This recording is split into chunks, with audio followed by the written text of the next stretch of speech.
আসসালামু আলাইকুম, আমি মোহাম্মদ জুবাইর আহমেদ। তো আমরা নেক্সট গত ক্লাসে আমরা অনুবাদক প্রোগ্রামগুলো আমরা দেখেছি। তো আইসিটির তো খেয়াল করি যে আজকে আমাদের টপিকটা কি হবে।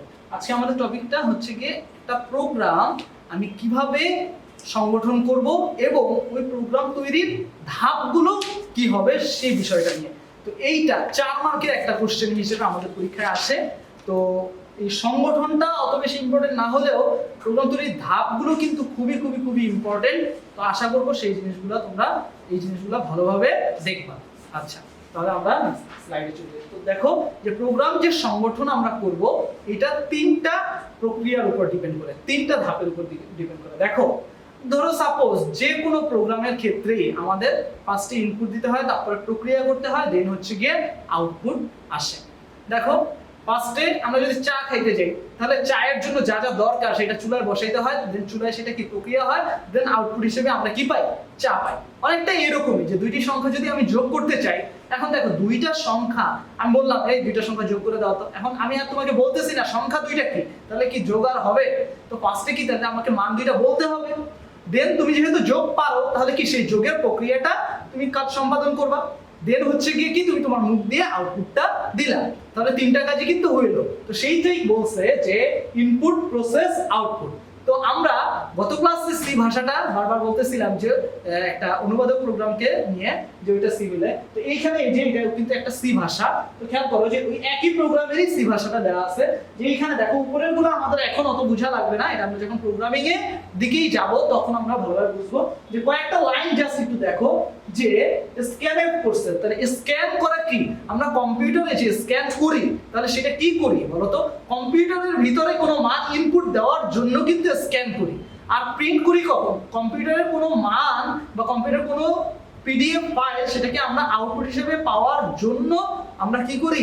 আমরা প্রিন্ট করি। তো এই জিনিসটা যাতে দেখো ওইটাই লেখা আছে স্ক্যানার। তার মানে কি এ আর বি, দেখো অ্যান্সার এ অ্যান্সার বি। তার মানে কি এ আর বি নামের দুইটা চলকের ভিতরে আমি কোনো মান ইনপুট হিসেবে নিচ্ছি। দেন কি এ আর বি এর যোগফলটাকে আমি সি তে রাখতেছি। দেন প্রিন্টএফ দিয়ে কি বুঝাচ্ছি যে ওইটার আউটপুটটা আমি প্রদর্শন করতেছি। এই 3টা কাজের মাধ্যমে অ্যাকচুয়ালি কি প্রোগ্রামটা সংশোধন হয়েছে। আচ্ছা, এই গেল হচ্ছে গিয়ে প্রোগ্রাম সংগঠনের কথা। দেন হচ্ছে গিয়ে কি প্রোগ্রাম তৈরির ধাপ। তো এইখানে একটা জিনিস খেয়াল করি যে একটা প্রোগ্রাম যে আমরা তৈরি করি, দেখো যে কোনো প্রোগ্রামই বলো না কেন, তুমি তোমার আত্মীয়র বাসায় যেতে চাইলেও তুমি নিজে থেকে অনেক কিছু প্রিপারেশন নাও। তোমার ওই দিন ছুটি আছে কিনা, তুমি ওই দিন ফ্রি আছো কিনা, তোমার কোচিং আছে কিনা, সেই সব অনেক কিছু ভাবো। তারপরে হচ্ছে গিয়ে কিভাবে যাবা, বাসে যাবা না সিএনজিতে যাবা নাকি রিকশায় যাবা, কোনটা সুবিধা হয়, কে কে যাবা, অনেক কিছু চিন্তা ভাবনা করেই কিন্তু একটা প্রোগ্রাম তৈরি হয়। ঠিক সেম ভাবে আমরা তো মাত্র শুধু জাস্ট একটা एग्जांपल দেখতেছি, একটা যোগের প্রোগ্রাম, একটা বিয়োগের প্রোগ্রাম। আসলে কিন্তু মেইনলি প্রোগ্রাম কিন্তু এত ছোট হয় না। আমরা বাস্তব জীবনে যে প্রোগ্রামগুলো দেখি, দেখো আমরা উবারের যে সফটওয়্যার ইউজ করি বা আমরা একটা ছবি এডিটিং এর যে সফটওয়্যার ইউজ করি, এরকম অনেক সফটওয়্যার আমরা প্রতিনিয়ত ইউজ করি। এগুলো সবই কিন্তু এক একটা প্রোগ্রাম, কম্পিউটারের এক একটা প্রোগ্রাম। এরকম কোডের সাহায্যে এই যে দেখতেছি এরকম হাজার হাজার লাইনের কোডের সাহায্যে কিন্তু ওই প্রোগ্রামগুলো তৈরি হয়েছে। তো খেয়াল করো একটা যে প্রোগ্রাম যে এত বড় বড় প্রোগ্রাম যে তৈরি করছে এর জন্য অনেকগুলো ধাপ মেইনটেইন করে করতে হয়। তা না হলে হঠাৎ করে মাঝখান দিয়ে কোনো কিছু শুরু করা যায় না এরকম বড় প্রোগ্রামগুলো, ঠিক আছে? তো এই প্রোগ্রামের ধাপগুলা যে আছে টোটাল 7টা যে ধাপ আছে, এই 7টা ধাপ তোমার কিন্তু অবশ্যই সিকোয়েন্স মেইনটেইন করে, মানে প্রথমে নির্দিষ্টকরণ, তারপরেই বিশ্লেষণ। আগে বিশ্লেষণ দিবা তারপর নির্দিষ্টকরণ দিবা পরীক্ষা, তাহলে কিন্তু গোল্লা পাবা। তো এই সিকোয়েন্স যাতে ঠিক থাকে। তো একটা প্রোগ্রাম আমরা যদি রচনা করতে চাই তাহলে এই 7টা ধাপ মেইনটেইন করে আমরা প্রোগ্রামটা রচনা করব। তাহলে কোন ধাপে কি কাজ সেই জিনিসগুলা আমরা আজকে দেখব, ঠিক আছে? তো এখানে কিছু কিছু ওয়ার্ড থাকতেই পারে যে জিনিসগুলো আমরা বুঝবো না। তো আমরা হতাশ হব না, আমরা কারণ পুরো অধ্যায়টা যখন পড়বো তখন কিন্তু প্রত্যেকটা টপিকেরই কিন্তু সংজ্ঞা আস্তে আস্তে আসবে, এখন না বুঝলে পরবর্তীতে আসবে। তো আমরা ক্লাসগুলো নিয়মিত দেখে যাব, খেয়াল করে। তো সমস্যা নির্দিষ্টকরণের ক্ষেত্রে এখানে কি কাজ, দেখো কি বলছে যে সমস্যাটা কি এবং সমস্যাটার বিষয়বস্তু কি সেই জিনিসটা আমার জানতে হবে। ধরো সাপোজ তুমি একটা আয়তক্ষেত্রের ক্ষেত্রফল নির্ণয় করবা, ঠিক আছে? তো তাহলে আয়তক্ষেত্র জিনিসটা কি সেটা কি তুমি চিনো? অনেকেই চিনে না। আয়তক্ষেত্র, সামান্তরিক, রম্বস এই জিনিসগুলো প্যাচ লাগায় ফেলে। তো আগে তো তোমার আয়তক্ষেত্র জিনিসটা কি সেইটা জানতে হবে, তারপরে না তুমি অন্যটায় যাবা। তার মানে কি তুমি কি নিয়ে কাজ করতেছো সেই জিনিসটা তোমার আগে স্পেসিফিক্যালি বুঝতে হবে। তাহলে আয়তক্ষেত্রের ক্ষেত্রফল নির্ণয় করার ক্ষেত্রে আমাদের কি কি লাগে বলো? দৈর্ঘ্য আর প্রস্থ লাগবে। তুমি যদি এই জিনিস না জানো তাহলে তো তুমি এই প্রোগ্রাম করতে পারবে না। ঠিক সেম ভাবে তোমার উদ্দেশ্য কি, ইনপুট আউটপুট কি, এই জিনিসগুলো যে সমস্যাটা সেই সমস্যাটা কি হবে বা তোমার উদ্দেশ্য কি ওই সমস্যাটা সমাধান করার, সেই জিনিসগুলো স্পেসিফিক্যালি জানা হচ্ছে গিয়ে প্রোগ্রাম নির্দিষ্টকরণের কাজ। দেন হচ্ছে গিয়ে কি বিশ্লেষণ। বিশ্লেষণ কি? দেখো একটা সমস্যা অনেক ভাবে করা যাইতে পারে, কিন্তু দেখো তোমার যেই কাজটা যত দ্রুত হয় তুমি কি সেই কাজটাই নাও না, সেই সফটওয়্যারটা ইউজ করো না? দেখো যেই সফটওয়্যার ব্যবহার করলে তুমি সহজে কাজ করতে পারো তুমি কিন্তু সেই সফটওয়্যারটাই ব্যবহার করো। তো এইরকম যে ধরো সাপোজ যে ত্রিভুজের ক্ষেত্রফল নির্ণয় করবা, তো ত্রিভুজের ক্ষেত্রফল তো অনেক ভাবে বের করা যায়। হাফ ইনটু ভূমি গুণন উচ্চতা, এই সূত্র দিয়েও বের করা যায়। আবার পরিসীমা দিয়েও কিন্তু √s * s-1 a s - b s - c এই সূত্র ব্যবহার করেও কিন্তু আমাদের ত্রিভুজের ক্ষেত্রফল বের করা যায়। এখন কোনটা দিয়ে ব্যবহার করতে হবে, কোন পরিপ্রেক্ষিতে কোনটা ইউজ করতে হবে, এই জিনিসগুলো তোমরা স্পেসিফিক্যালি জানাটা হচ্ছে গিয়ে প্রোগ্রাম বিশ্লেষণ। বা আমাদের বাস্তব জীবনের বিভিন্ন যে প্রোগ্রাম আছে যে আমরা ইউজ করি সেগুলোর ক্ষেত্রেও এইভাবে বিচার বিশ্লেষণ করাটাই হচ্ছে গিয়ে বিশ্লেষণের কাজ। দেন হচ্ছে গিয়ে আমাদের প্রোগ্রাম ডিজাইন করা। এই যে প্রোগ্রাম ডিজাইনের পার্টটা, এইখানে দেখো সুডো কোড, অ্যালগরিদম বা ফ্লোচার্টের কথা বলা হয়েছে। এই ওয়ার্ডগুলো সম্পর্কে আমরা জানিই না, তো এই ওয়ার্ডগুলা নেক্সট ক্লাসে আমরা আলোচনা করব। তো ওই সময় আমরা এই প্রোগ্রাম ডিজাইনের কাজটা খুব ভালোভাবে বুঝবো আশা করি। দেন হচ্ছে গিয়ে দেখো প্রোগ্রাম উন্নয়ন। প্রোগ্রাম উন্নয়নটা কি? এই যে আমাকে যে দুইটি সংখ্যা যোগের যে প্রোগ্রাম করতে বলছে সেটা হচ্ছে কি এইটা। তো এই যে জিনিসটা আমি যে লিখছি এই যে কোডের সাহায্যে, যেটার সাহায্যে আমি কম্পিউটারকে নির্দেশ দিতে পারবো, তো এর আগে যে কাজগুলো করছি এটা কিন্তু আমি কোনো কিছু কম্পিউটারকে নির্দেশ দিই না, এটা আমি কি আমার নিজের জ্ঞানটাকে বাড়াইছি। আমি যে সম্পর্কে কাজ করব, যে প্রোগ্রাম নিয়ে কাজ করব সেই প্রোগ্রাম সম্পর্কে আমি নলেজ গ্যাদার করছি। দেন সেটা কি কোডে রূপান্তর করলাম হচ্ছে গিয়ে এই প্রোগ্রাম উন্নয়ন। এইখানে অনেক বইয়ে এটা প্রোগ্রাম কোডিং হিসেবেও দেওয়া আছে, তো যেটাই লিখি না কেন কোনো সমস্যা নেই আমাদের। ওকে, আচ্ছা, এরপরে হচ্ছে গিয়ে প্রোগ্রাম বাস্তবায়ন। এই যে দেখো এখানে ডিবাগিং বা টেস্টিং কথাটা চলে আসছে। তো এই ডিবাগিং বা টেস্টিং আমরা এখন একটু বিস্তারিত আলোচনা করব। দেখো টেস্টিং হচ্ছে কি? প্রোগ্রাম টেস্টিং হচ্ছে গিয়ে প্রোগ্রাম উন্নয়ন বা কোডিং করার পর প্রোগ্রামটি রান হচ্ছে কিনা বা যেই আউটপুট পাওয়ার কথা সেইটাই পাচ্ছি কিনা সেই জিনিসটা দেখা। ধরো সাপোজ আমি আয়তক্ষেত্রের ক্ষেত্রফল নির্ণয় করার জন্য দৈর্ঘ্যের মান দিলাম হচ্ছে কি 8 আর প্রস্থের মান দিলাম হচ্ছে কি 5, তাহলে আমার আউটপুট আসার কথা 5 আর গুণ করলে হচ্ছে গিয়ে 40 আসে, তো আসলো হচ্ছে গিয়ে 560। তাহলে কি আমি কি বলতে পারি যে আমার প্রোগ্রামে কোনো না কোনো ভুল আছে। তো এইরকম, এটা তো জাস্ট সিম্পলি একটা ছোট্ট এক্সাম্পল দিলাম। তো বাস্তব জীবনের যে প্রোগ্রামগুলো আমরা কম্পিউটারে করে, যে সফটওয়্যার ইঞ্জিনিয়াররা যে কম্পিউটারে করে, তখন অনেক বড় রকমের ভুল ত্রুটিগুলা হয়। তো সেই ভুলগুলা এরকম আলাদাভাবে ইনপুট দিয়ে আলাদাভাবে বের করা হচ্ছে গিয়ে এই টেস্টিং এর কাজ। এরপরে খেয়াল করো যে এই টেস্টিং এর ক্ষেত্রে আমাদের কি কি ধরনের ভুল হইতে পারে, ঠিক আছে? তো এই ভুল ত্রুটি সংশোধন আমি কিন্তু কম্পাইলার করানোর সময় বারবার বলছিলাম যে কম্পাইলার কি করে সবগুলো ভুল একত্রে প্রদর্শন করে। এখন এই জায়গাটা আরেকটু ক্লিয়ার হইলেও হইতে পারে। একটু খেয়াল করো যে আমাদের কি কি ধরনের ভুল হইতে পারে। যে ব্যাকরণগত ভুল। তো ব্যাকরণগত ভুলগুলো কি কি খেয়াল করো, কি কি ধরনের ভুল। দেখো আমি কিন্তু এইখানে এই যে ডাবল কোটেশন দিতেছি, ফার্স্ট ব্র্যাকেট দিতেছি, কমা কমা দিতেছি, সেমিকোলন দিতেছি, প্রত্যেক লাইনের শেষে দেখো এই যে সেমিকোলন আছে। তো এগুলা কি শখের বসে দিছি এমন না, এগুলা আমি যে সফটওয়্যারের সাহায্যে বা সি ভাষাটা এইটা ক্যাটাগরি বা এটা স্ট্রাকচারটাই কিন্তু এরকম, বুঝতে পারছি জিনিসটা, যে এটা লেখার নিয়ম হচ্ছে কি এইটা।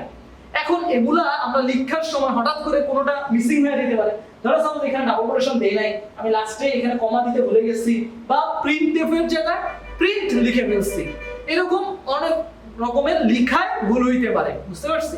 তো এই যে লিখার যে ভুলগুলো আছে এই ভুলগুলোকে আমরা বলতেছি ব্যাকরণগত ভুল। বইয়ের ভিতরে স্পষ্ট সুন্দরভাবে আরো ভালোভাবে ব্যাখ্যা করা আছে, আশা করি তোমরা ভালোভাবে পড়বা। দেন হচ্ছে কি লিখছে যৌক্তিক ভুল। যৌক্তিক ভুলগুলো কি, দেখো আমাকে বললো দুটি সংখ্যা যোগের প্রোগ্রাম করতে, কিন্তু এখানে আমি c a + b না দিয়ে আমি লিখে রাখছি কি a - b। তো কম্পিউটার তো a আর b থেকে তো মাইনাসও করতে পারে। তো এই ধরনের যে যৌক্তিক ভুলগুলো, লজিক্যাল যে ভুলগুলো আছে, এগুলা কিন্তু কম্পাইলার ধরতে পারবে না, বুঝতে পারছি? এইগুলোকে বলে যৌক্তিক ভুল। কাজ করতে বলছে একটা, কইরা ফেলছে আরেকটা। ধরো সাপোজ a কি b এর থেকে বড় সেটা বলছে, কিন্তু আমি লিখে ফেলছি a is smaller than b, a is greater than b এর জায়গায় a is smaller than b use করে ফেলছি। তো এরকম যদি আমরা ভুল করি তো সেগুলোকে বলে যৌক্তিক ভুল। আমি মানে যুক্তি বা লজিকে আমি লেখার সময় ভুল করছি। তো কম্পাইলার, আমরা যে আগে অনুবাদক যে প্রোগ্রামটা পড়ছি, কম্পাইলার কিন্তু এই ভুল ধরতে পারে না, ঠিক আছে? তো খেয়াল করো যে তাহলে কম্পাইলার কি ভুল ধরতে পারে আর একবারে ধরে, একবারে সবগুলো ভুল শো করে। এই কারণে আমার খুঁজে বের করতে কি সময় বেশি লাগে, এটা বলছিলাম। আর ইন্টারপ্রেটার কি, আমি ধরো এইখানে সেমিকোলন দিয়ে নেই এই লাইনে, এইখানে এসে ও আটকে থাকবে, তার মানে আমি সহজেই বুঝতে পারলাম যে এখানে আমার সেমিকোলনটা দিতে বলতেছে ও, তাহলে আমি সেমিকোলন দিলে তারপরের লাইনে যাব। আশা করি বুঝাইতে পারছি জিনিসটা। তো খেয়াল করো যৌক্তিক ভুলটা হচ্ছে কি, তার মানে লজিক্যাল যে ভুল এটা। আর রান টাইম ভুল কি, ধরো আমাকে দৈর্ঘ্য আর প্রস্থ দিতে বলা হয়েছে, ঠিক আছে?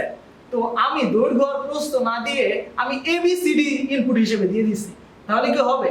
তো আমাদের প্রোগ্রামে যদি বলে যে একটা ছবি বা ইমেজ আপলোড দিতে, সেইখানে আমি যদি দিয়ে ফেলি যে কোনো একটা ডক ফাইল বা ডকুমেন্ট ফাইল, তাহলে কি আর সেটা হবে? সেই ইনপুট দেওয়াটাই আমার ভুল হয়েছে, তাই না?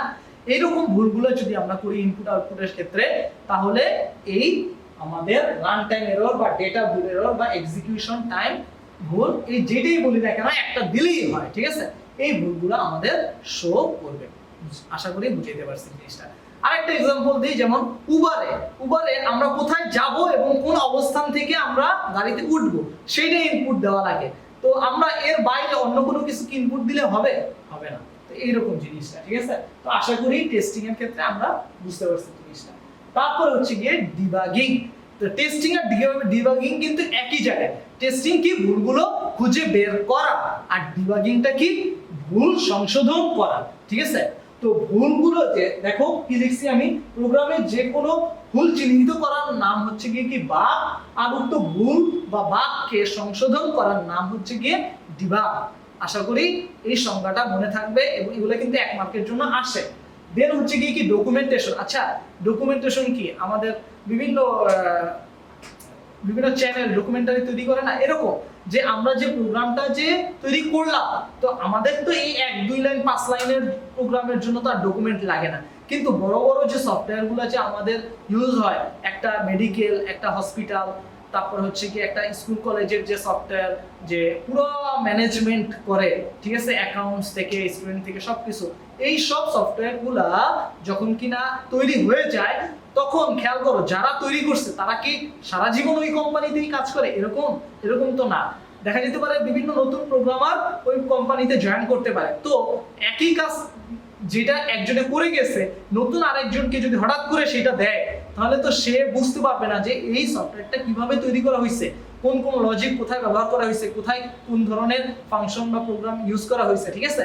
তো সে যাতে সহজে বুঝতে পারে, এর জন্য আলাদাভাবে কি করা হয়, একটা ডকুমেন্ট তৈরি করে রাখা হয়, যাতে ওই ডকুমেন্টটা পড়ে একজন প্রোগ্রামার যে কিনা প্রোগ্রাম করে, কোডিং করে, একজন প্রোগ্রামার সহজেই ওই সফটওয়্যারটা বা এই কোড আমরা যে করি সেই কোড সম্পর্কে ধারণা পায়।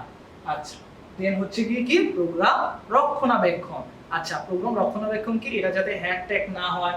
এছাড়া আমাদের হার্ডওয়্যার দেখবা যে একটা গেমস এক মোবাইলে খেলা যাচ্ছে আর এক মোবাইলে খেলা যাচ্ছে না, তাহলে কি এটা কি খুবই অসুবিধা না আমাদের জন্য? এখন যে জিনিসটা সবার জন্য প্রয়োজন, সেরকম একটা সফটওয়্যার যদি এক মোবাইলে চলে আর এক মোবাইলে চলে না, তাহলে এরকম হলে সমস্যা না?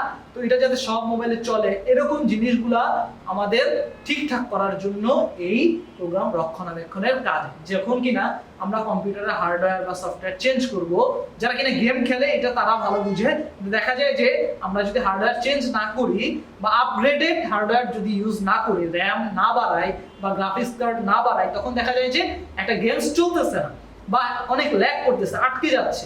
তো সেই ক্ষেত্রে এই রক্ষণাবেক্ষণটা কাজ করে। আধুনিকরণের প্রয়োজন হলে, সফটওয়্যার আধুনিকরণ করার প্রয়োজন হলে বা আপডেট করার প্রয়োজন হলে, দেখবা যে কোনো সফটওয়্যার তোমার মোবাইলে আসে না কেন, তুমি প্লে স্টোরে দেখবা যে ওই সফটওয়্যারটা ইনস্টল করার 1-2 মাস পরে আপডেট একটা ভার্সন আসে। তার মানে কি, অবশ্যই নতুন কোনো ফিচার অ্যাড করছে, নতুন কোনো সুবিধা অ্যাড করে বা ওইটার লুকটা আলাদা করে, এরকম বিভিন্ন পরিবর্তন আনে। এই জিনিসটা হচ্ছে গিয়ে এই রক্ষণাবেক্ষণ পার্টে। তো এই ছিল টোটাল 7টা আমাদের যে প্রোগ্রাম তৈরির যে ধাপ, একদম সিরিয়াল ওয়াইজ, একটা বাদ দিয়ে আর একটা কিন্তু যাওয়া যাবে না। আশা করি আমরা সবাই বুঝতে পারছি এই 7টা ধাপ। তো এই পর্যন্তই আজকের ক্লাসটা। আমরা এই টপিকগুলো খুব সুন্দরভাবে পড়বো, আর যেগুলো ইম্পর্টেন্ট বলছি, কত মার্কের জন্য আসে, সেইভাবে আমরা রেডি থাকবো। আজকের মতো এই পর্যন্তই। আসসালামু আলাইকুম।